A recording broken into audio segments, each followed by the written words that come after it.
Bien-aimés dans le Seigneur, Shalom. Nous sommes dans la joie de nous retrouver pour notre méditation quotidienne. Nous sommes le jeudi 20 juillet 2023 et nous vous saluons au nom de notre Seigneur et Sauveur Jésus-Christ. Nous allons lire notre texte du jour qui se trouve dans la première lettre de Pierre, chapitre 2, verset 9. 1 Pierre 2, 9, nous lisons dans la version Parole de vie 2017. Mais vous êtes la race choisie, la communauté des prêtres du roi, la nation sainte.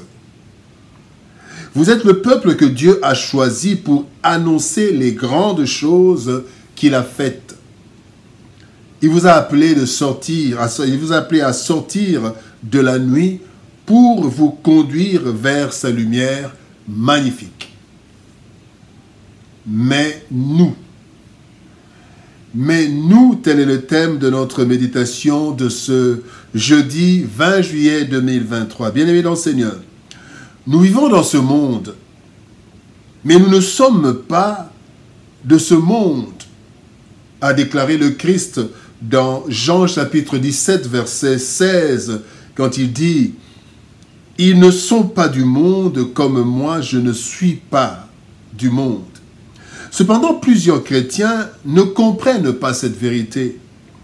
Ainsi, ils ignorent leur identité, leur destinée et leur cahier de charge, c'est pour dire.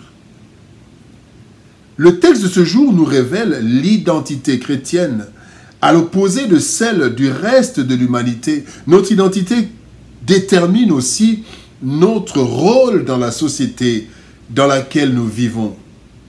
Voyons les leçons tiré de ce texte. Première leçon, ce que nous sommes. Jean chapitre 15, verset 16, la Bible dit « Ce n'est pas vous qui m'avez choisi, mais moi je vous ai choisi et je vous ai établi, afin que vous alliez et que vous portiez du fruit et que votre fruit demeure, afin que ce que vous demanderez au Père en mon nom, il vous le donne. » Bien-aimés, une des choses les plus importantes de la vie, c'est la connaissance de notre identité. Qui nous sommes réellement? Car de cela dépend notre comportement en privé, même dans la société. Ayant les mêmes caractéristiques que tous les êtres humains, le chrétien a tendance à croire qu'il est de ce monde et donc devrait se comporter comme tous les humains et vivre comme tout le monde. Comme le dit Ésaïe chapitre 53, verset 6, il est dit « Nous étions tous errants, comme des brebis. Chacun suivait sa propre voie. Mais nous ne devons pas le faire ainsi. Nous sommes, en fait, d'abord enfants de Dieu. Mais nous sommes enfants de Dieu. Au-delà d'être une créature de Dieu, nous sommes enfants de Dieu. Parce que tout le monde n'est pas enfant de Dieu. La Bible dit dans Jean chapitre 1, verset 12, « À tous ceux qui l'ont reçu, à tous ceux qui ont cru en son nom, il leur a été donné le pouvoir de devenir enfants de Dieu. » Donc nous sommes enfants de Dieu. Deuxième chose, nous sommes des personnes choisies individuellement par Dieu et appartenant à une nouvelle race. Quand nous lisons 2 Corinthiens chapitre 5 verset 17, la Bible dit que ceux qui sont en Christ sont devenus une nouvelle créature, une nouvelle création. Les choses anciennes sont passées, toutes choses sont devenues nouvelles. Donc nous sommes des personnes choisies individuellement, pas en groupe, individuellement par Dieu. Dieu connaît chacun de nous personnellement. Troisième chose, mais nous sommes des sacrificateurs du roi des rois. Bien-aimés, donc nous sommes chargés du service divin, mais en faveur de l'humanité.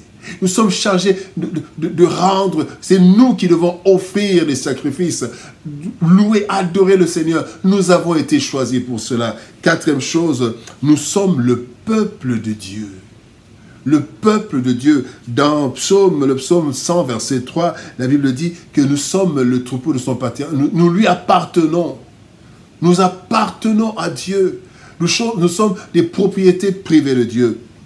Bien-aimés, toute notre vie, tout notre comportement doivent tenir compte de cette identité et refléter cela partout et en tout temps. Deuxième leçon, ce que Dieu a fait pour nous. Colossiens chapitre 2, verset 14, il est dit, « Il a effacé l'acte dont les ordonnances nous condamnaient et qui subsistait contre nous. Il l'a détruit en le clouant à la croix. » Bien-aimés, pour que nous devenions ce que nous sommes, Dieu s'est investi, bien-aimés.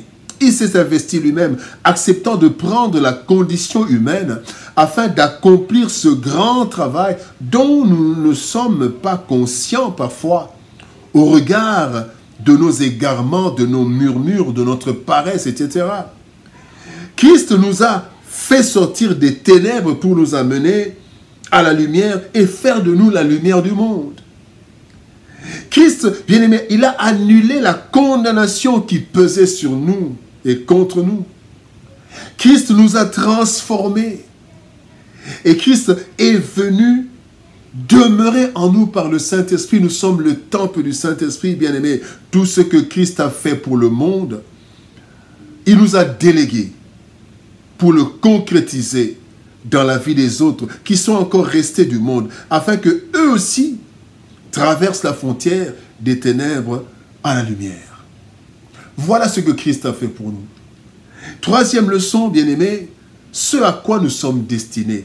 Dans Éphésiens chapitre 2, verset 10, la Bible dit « Car nous sommes son ouvrage ayant été créés en Jésus-Christ pour de bonnes œuvres que Dieu a préparées d'avance afin que nous les pratiquions. » Bien-aimés dans le Seigneur, nous avons été sauvés pour un but, la gloire de Dieu.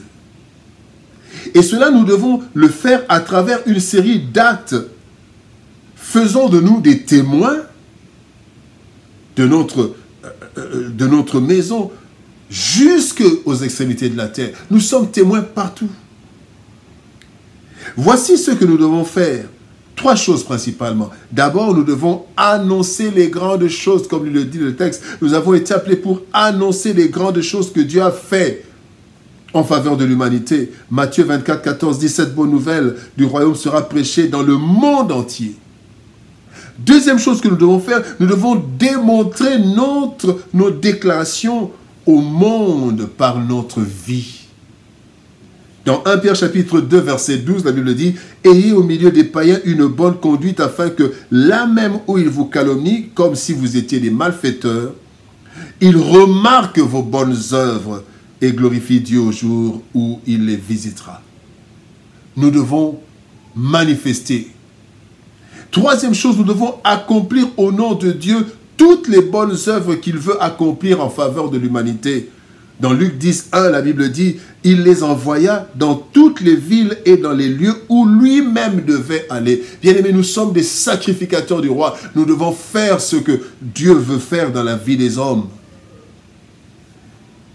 À l'opposé des gens de ce monde, bien-aimés, qui suivent allègrement le rythme de ce monde, sans se soucier de leur avenir éternel, nous sommes de ceux qui ont été choisis pour le service et la gloire de Dieu en vue du salut de l'humanité.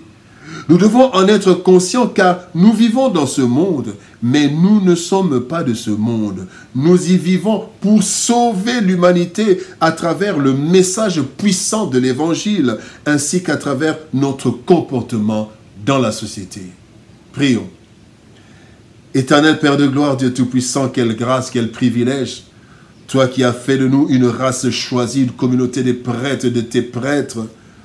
Seigneur, aide-nous à savoir que nous sommes dans ce monde, mais nous ne sommes pas de ce monde. Ainsi, nous sommes là pour le service, pour ta gloire, afin que le monde te connaisse et que le monde soit sauvé par toi à travers le travail que nous menons. Aide-nous, donne-nous la force et que, Seigneur de gloire, tu nous fasses comprendre chaque fois que, Seigneur de gloire, nous ne sommes pas de ce monde, même si nous vivons dans ce monde. Au nom de Jésus-Christ, notre Seigneur et Sauveur, nous avons ainsi prié, Père. Amen. Bien-aimés dans le Seigneur, nous sommes dans le monde, mais nous ne sommes pas de ce monde. Nous sommes dans ce monde pour le salut de ce monde, en annonçant en ce monde le message béni de notre Seigneur. Shalom, au revoir et par la grâce de Dieu, nous nous retrouvons demain pour une nouvelle méditation. Shalom.